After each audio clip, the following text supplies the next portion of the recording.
नमस्कार। First India के खास कार्यक्रम आमने सामने में आपका स्वागत है। जाने कहाँ गए वो दिन, अपने लिए तो आजकल दिन भी अंधेरी रात है, साया ही अपने साथ था, साया ही अपने साथ है।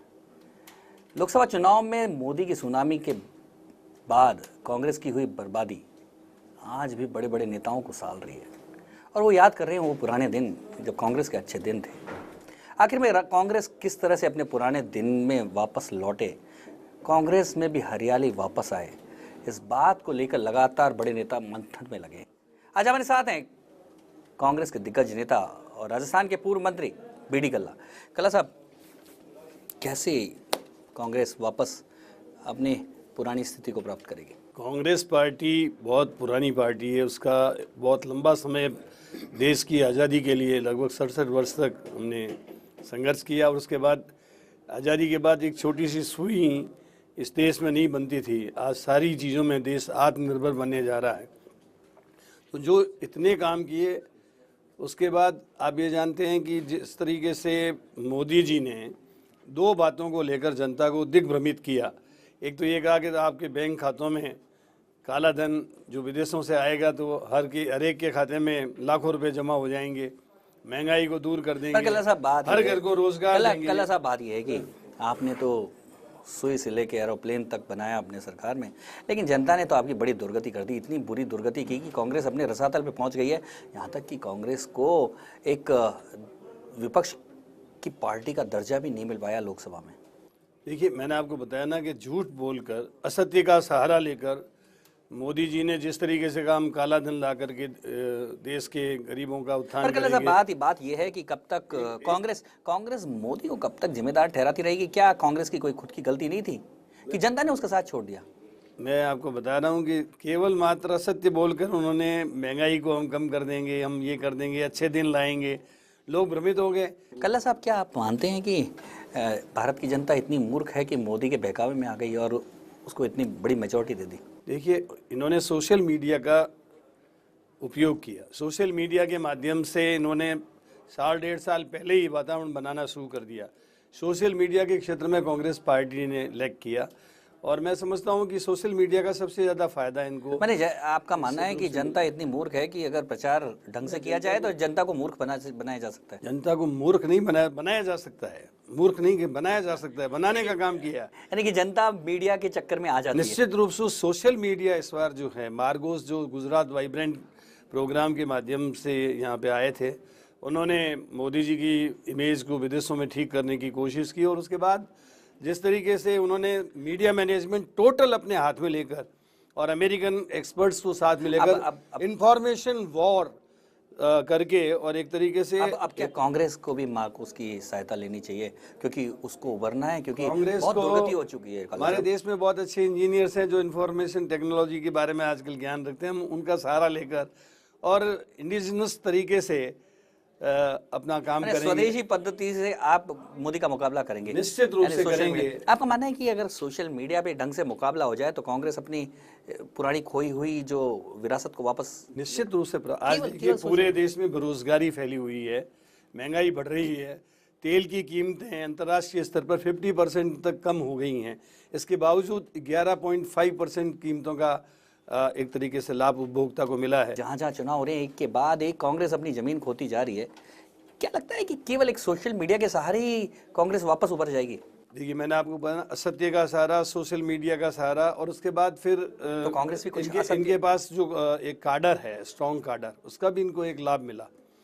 हमारी पार्टी जो है सेवा दल को स्ट्रॉन्ग करने जा रही है, यूथ कांग्रेस को, फ्रंटल ऑर्गेनाइजेशन को, और जो हमारा जो पार्टी का पुराना एक स्वरूप है उसको नए और पुरानों का संगम करके आगे लाने की कोशिश की जा रही है। पर ए.के. एंटनी की रिपोर्ट कहती है, दूसरी बात कहती है, उसको लेकर बड़ी चर्चा भी है, खुसर फुसर भी शुरू हो गई है कांग्रेस में कि ए.के. एंटनी ने अपनी रिपोर्ट में कहा कि कांग्रेस के ऊपर मुस्लिम परिस्थिति का एक तमगा लगा दिया गया था। इसके कारण जो बहुसंख्यक वोट हैं, यानी कि हिंदू वोट है, वो कांग्रेस से खिसके। इसमें कितनी सच्चाई है? देखिए, एंटनी कमेटी को ने क्या दिया, ये रिपोर्ट तो सबके सामने आई नहीं है, लेकिन कुल मिलाकर के भारतीय जनता पार्टी ने ये कोशिश ज़रूर हमेशा की है कि वो धर्म के नाम पर, जाति के नाम पर अथवा और संकीर्ण विचारधारा को लेकर एक तरीके से देश में मत विभाजन का काम करती है। पर एंटोनी जी का जो ये कहना कि कहीं ना कहीं उस सेक्युलरिज्म के कारण जो बीजेपी या आपके विरोधी दलों ने आपके ऊपर एक जो तमगा लगा दिया, क्या उसका भी नुकसान राजनीतिक तौर पे हुआ? बीजेपी प्राय हमेशा आपने देखा होगा कि वोटों को खींचने के लिए इस तरह के काम करती रही है। इस बार उनको कामयाबी मिल गई। इस प्रकार से मैं आपको बताता हूँ, अभी पंचायतों के चुनाव में आप देखेंगे कि करीब करीब हम लोग इनके कंटेस्ट में आ जाएंगे, और जिस समय विधानसभा का चुनाव होगा और आगे लोकसभा का चुनाव होगा तो राजस्थान में जो रिजल्ट अभी भाजपा के पक्ष में है, ऐसे के ऐसे कांग्रेस के पक्ष में आएंगे। उसका कारण ये है कि महंगाई को कम नहीं कर पा रहे हैं, ये अच्छे दिन लाने के नाम पर कुछ नहीं कर रहे हैं, इनका कोई कार्यक्रम नहीं। मैंने इस दौरान जो लोकसभा चुनाव के बाद कांग्रेस ने अपने तौर पे कुछ नहीं किया, केवल बीजेपी की कमियों के कारण कांग्रेस वापस आ रही है, ऐसा कहना है आपका? नो, कांग्रेस काम करेगी, कांग्रेस गाँव में जाएगी। हमारी नेता सोनिया गांधी जी और राहुल गांधी जी बराबर कहते हैं कि जनप्रतिनिधि अपने अपने क्षेत्रों में रहें, राजधानियों में नहीं रहें। वे कम से कम 10-15 दिन अपने क्षेत्र में जाके काम करें। बड़ा मजाक का विषय है कि राहुल जी आपसे तो कह देते हैं कि आप गांव में रहें, आप अपने क्षेत्र में रहें, और खुद भारत से ही बाहर चले जाते हैं। देखिए, वो अपने कार्यक्रमों के अनुसार पूरे देश में सक्रिय हैं और पार्टी को एक सुव्यवस्थित तरीके से चलाने का पुरजोर प्रयास कर रहे हैं। कला साहब, एक और बड़ी बात आती है कि कांग्रेस के बारे में ज़्यादातर कि कांग्रेस नेताओं की पार्टी थी, और वो नेता ऐसे थे जो ज़मीन से जुड़े हुए नेता थे, और अपने धरातल की मजबूती के चलते वो कांग्रेस में आगे आते थे, और इसके कारण कांग्रेस काफ़ी मजबूत रही और लगातार चुनाव जीतती थी।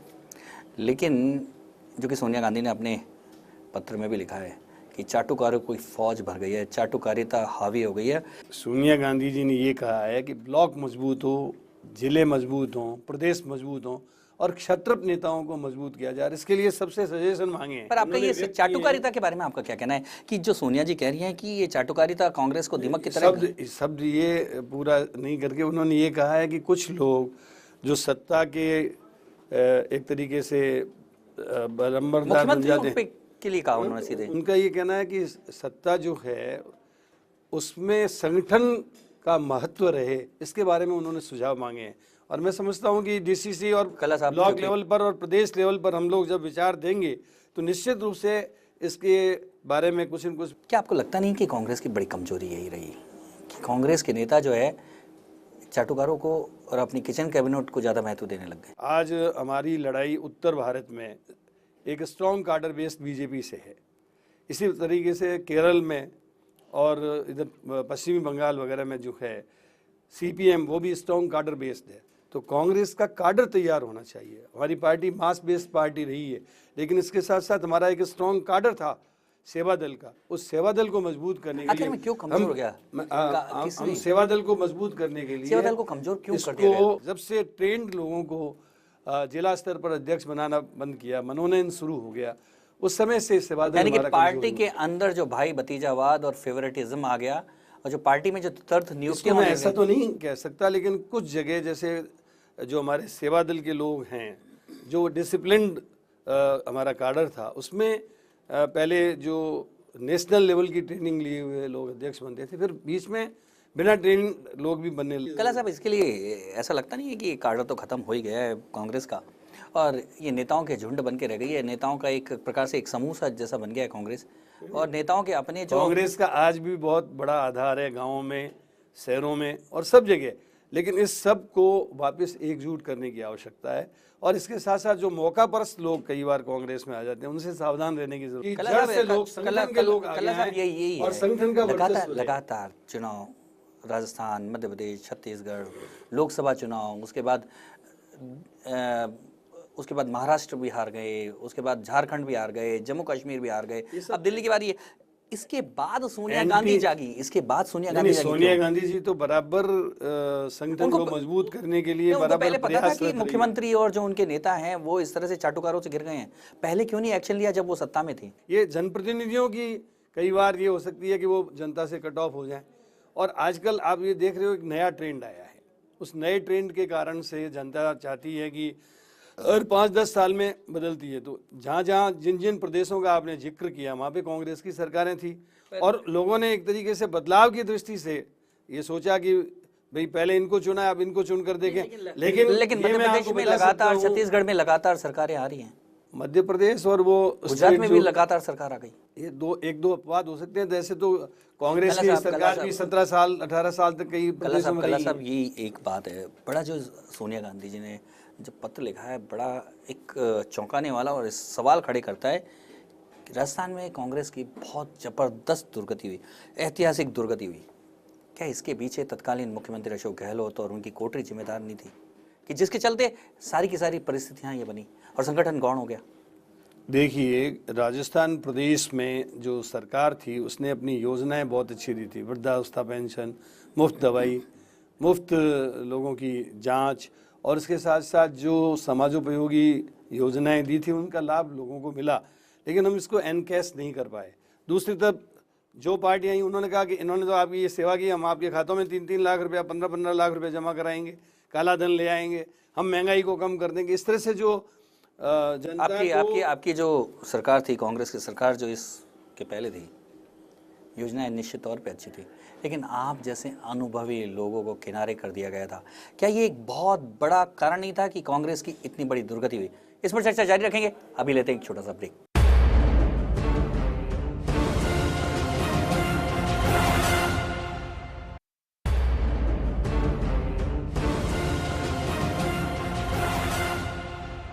ब्रेक के बाद आमने सामने में आपका एक बार फिर स्वागत है। आज हमारे साथ हैं कांग्रेस के नेता बी डी कल्ला साहब। कल्ला साहब, बात मैं कह रहा था कि जिस तरह से कांग्रेस की दुर्गति के पीछे ऐसा माना जा रहा है कि आप जैसे बड़े नेताओं को दूर करना, दरकिनार करना और उनकी दुर्गति करना अपने शासन के दौरान, ये एक बहुत बड़ा कारण था। खुद ही चुनाव हार गया था, इसलिए मैं शासन में कैसे होता, लेकिन चुनाव- इसके आप- बावजूद आप भी चुनाव- मेरी पार्टी ने मेरे को राजस्थान की स्टेट फाइनेंस कमीशन का चेयरमैन बनाया और मेरा पूरा उपयोग लिया। लेकिन कुल मिलाकर मैं ये कह सकता हूँ कि हमारी योजनाओं को हम चुनाव में एनकैश नहीं कर पाए। सवाल उठता है कि आप जैसे बड़े लोग, आप जैसे अनुभवी लोगों के होते हुए एनकैश करने में कहाँ चूक हो गई? देखिए, जिस तरीके से वसुंधरा जी ने ये कहा मैं 15 लाख लोगों को रोजगार दूंगी, आज 1 साल हो गया, 5 लोगों को भी रोजगार नहीं दिया। नया रोजगार ये सरकार दे नहीं पाई, लेकिन उससे पहले ये कहती गई कि हम रोजगार देंगे, हम ये करेंगे, तो लोग दिग्भ्रमित हो गए कि 15 लाख लोगों को रोजगार देगी ये सरकार। आपका इसी बात पर जोर है कि असत्य के सहारे राजनेता कुर्सी तक पहुंच सकते हैं? निश्चित रूप से कई बार, और तो लगातार जो ये फिर इनका, हमारा मीडिया मैनेजमेंट कमजोर था, इसको मैं स्वीकार करता हूँ।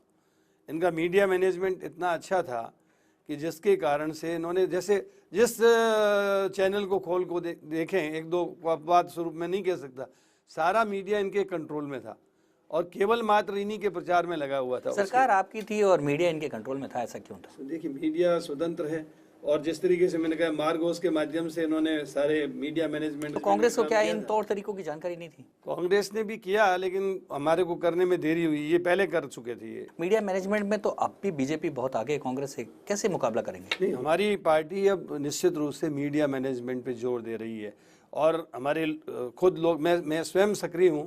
मैं इससे पहले कभी फेसबुक वगैरह को कभी जानता भी नहीं था, लेकिन अब मैं खुद ट्रेनिंग ले रहा हूँ। हम कंप्यूटर लिटरेसी अपनी पार्टी में लाएंगे। कल्ला साहब, लोकतंत्र का तकाजा और जनता की मांग तो ये रहती है कि नेता को देखकर वोट देती है, और ऐसा सब जगह है। सब मानते हैं कि नरेंद्र मोदी का मुकाबला राहुल गांधी नहीं कर पाए, इसलिए हारे। राहुल गांधी जी का मोदी जी कोई मुकाबला नहीं कर सकते। एक तो इस परिवार के 3-3 पीढ़ियों के लोगों ने देश की आज़ादी के लिए अपना एक तरीके से त्याग किया।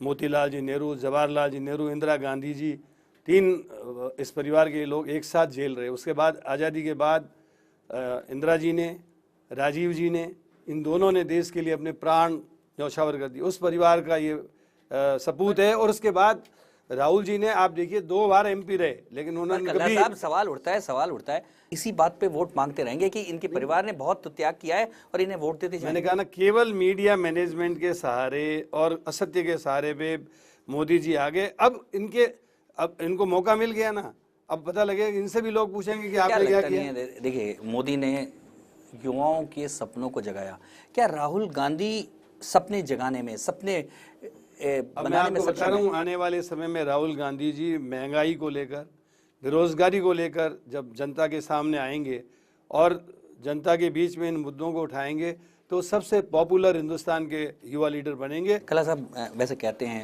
क्योंकि हम लोग तो मिले नहीं हैं राहुल जी से, राहुल जी राजनीतिक मसलों को लेके बहुत शर्माते हैं, ऐसा है क्या? नहीं, वो बोलने में उनको शर्म आती अरे है। बहुत खुलकर बात करते हैं, और बल्कि हर चीज के बारे में इन डेप्थ स्टडी है उनके। मीडिया से शर्माते होंगे? मीडिया से भी बराबर चर्चा करते हैं, आजकल कोई ऐसी क्योंकि बात काफी नहीं। दिनों से मीडिया से गायब हैं और लोकसभा में भी वो कम ही जाते हैं और बोलते कम हैं। ऐसा है, राहुल गांधी जी ने हर देश की श्रमिक समस्याओं के बारे में, जो हमारे एससी और एसटीज की प्रॉब्लम्स के बारे में, और देश के बेरोजगारों की समस्याओं के बारे में बहुत अच्छा अध्ययन कर रखा है। और आप आने वाले समय में देखेंगे कि बेरोजगारों के लिए वो किस तरीके से करते हैं। तो बार बार अब डिमांड उठने लगी है कि उनको अध्यक्ष बना दिया जाए, सोनिया जी को रिटायर कर दिया जाए। तो क्या समय आ गया है कि सोनिया जी अब रिटायर हो जाएं और राहुल गांधी के हाथ में कमान आ जाए? ये सोनिया जी के ऊपर निर्भर करता है, लेकिन निश्चित रूप से नई लीडरशिप को उभारने का जो प्रयास हो रहा है उसका हम स्वागत करेंगे। राजस्थान में तो ऐसा लगता है कि बड़े बुजुर्ग नेताओं को रिटायर करने की योजना शुरू हो गई है। सचिन पायलट जी बराबर हर मुद्दे पे पुराने और अनुभवी नेताओं को बुलाते हैं, जिसमें पूर्व अध्यक्ष, पूर्व मुख्यमंत्री और सभी लोगों को एक साथ बिठाकर। ऐसा कहते हैं कि सोनिया जी को जो लेटर लिखने की जरूरत पड़ी उसके पीछे भी बहुत सचिन जैसे जो नए अध्यक्ष, जो नए युवा तुर्क जो चुन के आए हैं, उनका कोटरी में घिर जाना भी सोनिया जी के लिए बड़ा चिंता का विषय। नहीं, ऐसा कुछ नहीं है। वे तो हमारे जो विपरीत पार्टियों के जो लोग हैं इस तरह की बातें फैलाते रहते हैं। कांग्रेस पार्टी एक बहुत डेमोक्रेटिक पार्टी है, उसमें सब स्तर पर सुनवाई होती है, सबकी राय से काम होता है। भारतीय जनता पार्टी ऐसी है, मैंने तो कल परसों ही एक आदमी को सुना कि सफाई का कार्यक्रम अच्छा है, तो उसके बारे में आडवाणी जी से पूछा ये कैसा है, कि सो तो अच्छा है लेकिन पहले ये सफाई अभियान पहले से शुरू कर दिया, पहले मेरी सफाई की, फिर जसवंत सिंह जी की और फिर उसके बाद में मुरली मनोहर जी की। मैंने पहले प्रैक्टिस घर में कर ली इन्होंने। सचिन पायलट जिस तरह से अब उभर के आ रहे हैं, वो क्या कांग्रेस के अगले मुख्यमंत्री पद के दावेदार हो सकते हैं? इस बारे में अभी कोई भी टिप्पणी करना उचित नहीं है, लेकिन मैं ये कह सकता हूँ कि सचिन पायलट जी सबको साथ लेकर चल रहे हैं और सबके साथ मिलकर काम कर रहे हैं। डॉक्टर साहब, एक बड़ा विषय है जो घर वापसी का खूब चल रहा है। एक तो संघ वालों ने घर वापसी कर रखी है और एक आपकी पार्टी में भी अब घर वापसी चल रही है। सब लोगों को ये लग रहा है कि कांग्रेस पार्टी में उनका भविष्य है, इंडिपेंडेंट रहकर उनका कोई भविष्य नहीं है। और इसके साथ साथ छोड़ के गए क्यों थे? कई बार कुछ लोग टिकट नहीं मिलने के कारण चले गए, कोई और अपने कारणों से चले गए, लेकिन कुल मिलाकर अब वो सारे लोग ये महसूस कर रहे हैं कि हमारा घर कांग्रेस है। कला साहब ऐसा कहते हैं कि विशेषकर जाट और जो ब्राह्मण हैं उनके छोड़ के जाने के पीछे ये बड़ा कारण था कि कांग्रेस में इन दोनों जातियों की पूछ खत्म हो गई थी। देखिए, ये सब भारतीय जनता पार्टी के सगुफे वाली पार्टी है। कभी गणेश जी को दूध पिला के वोट ठगती है, तो कभी कोई और सगुफा छोड़ करके, ये उन्हीं के सगुफे हैं। लेकिन कुल मिलाकर हमारी पार्टी के जो लोग हैं, चाहे वो 36 कौम के किसी भी जाति के लोग हैं, वो कांग्रेस पार्टी को पसंद करते हैं। और कांग्रेस पार्टी जो है आने वाले वक्त में आप देखेंगे कि राजस्थान में लोकसभा और विधानसभा दोनों मोर्चों पे जीत। सचिन पायलट के बनने के बाद ब्राह्मण नेताओं की बड़ी दुर्गति हो रही है। गिरिजा जी व्यास हों चाहे सीपी जोशी, उनको किनारे कर दिया गया है। और आप भी ब्राह्मण नेता हैं। देखिए, ऐसा और है आपको भी तीनों को ही पूछा नहीं जा रहा क्या? अरे नहीं, गिरिजा व्यास जी जो नगर निगम के चुनाव में यहाँ जयपुर की ऑब्जर्वर थी, यहाँ अभी पंचायत के चुनाव में मैं जयपुर का ऑब्जर्वर हूँ, सब बात पूछ के होती है। बीजेपी में किसकी पूछ हो रही है? वसुंधरा जी के अलावा प्रणामी जी की चलती है, कि अध्यक्ष की भी नहीं चलती। हमारे यहाँ तो हम सबको पूछ रहे हैं, जितना पूछना चाहिए सबको पूछा जा रहा है। सबको तो ये जो पायलट के ऊपर बार बार जो अंदर से शगुफा आता है, ये गलत है। ये विरोधी पार्टियों का एक तरीके से स्टंट है, पॉलिटिकल स्टंट इसको मैं कहूँगा, और कुप्रचार है। बाकी कांग्रेस पार्टी सब तरीके से एक है और हम सब लोग मिलकर के पार्टी को मजबूती देंगे और पंचायत चुनाव में ये दिखा देंगे कि भारतीय जनता पार्टी जो एक साल पहले लोकसभा और विधानसभा के चुनाव में मतलब जिस तरीके से लोगों में भ्रामक प्रचार करके जीत के आई थी, पंचायत चुनाव में वो शिकस्त प्राप्त करेगी और कांग्रेस का परचम फैलेगा। पर आपके नेता के बारे में, राजस्थान के नेता यानी पायलट के बारे में कहा जाता है वो हवाई नेता है।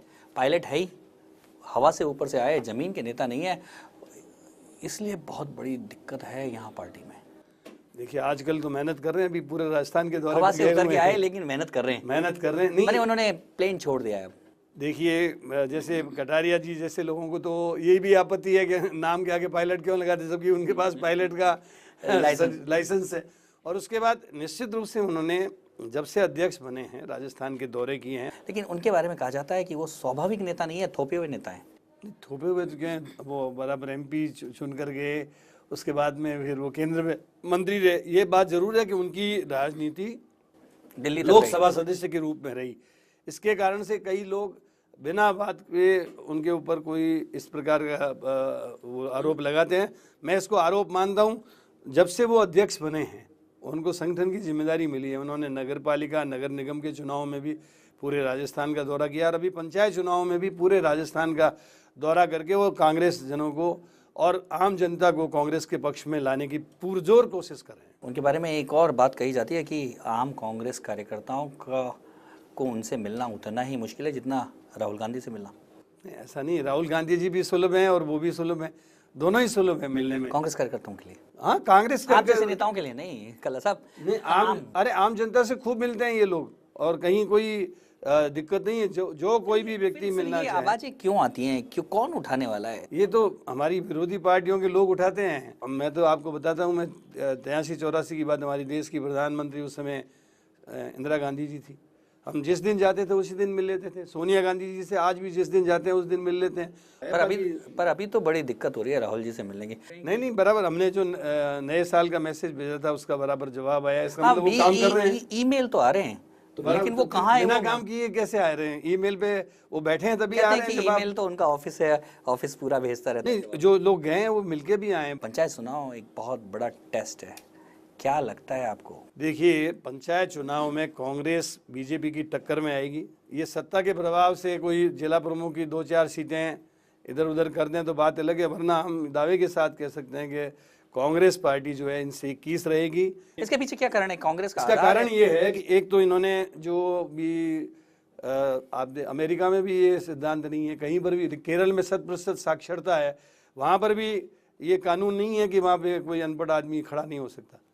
यहाँ इन्होंने करीब 50% से ज़्यादा आबादी को वंचित कर दिया। वोट तो दे सकता है, खड़ा नहीं हो सकता। ये संसार में पहला उदाहरण है कि आप वोट दे सकते हो लेकिन खड़े नहीं हो सकते। 50% आबादी को वंचित कर दिया। इसके बारे में और फिर चोर दरवाजे से अध्यादेश लेके आए।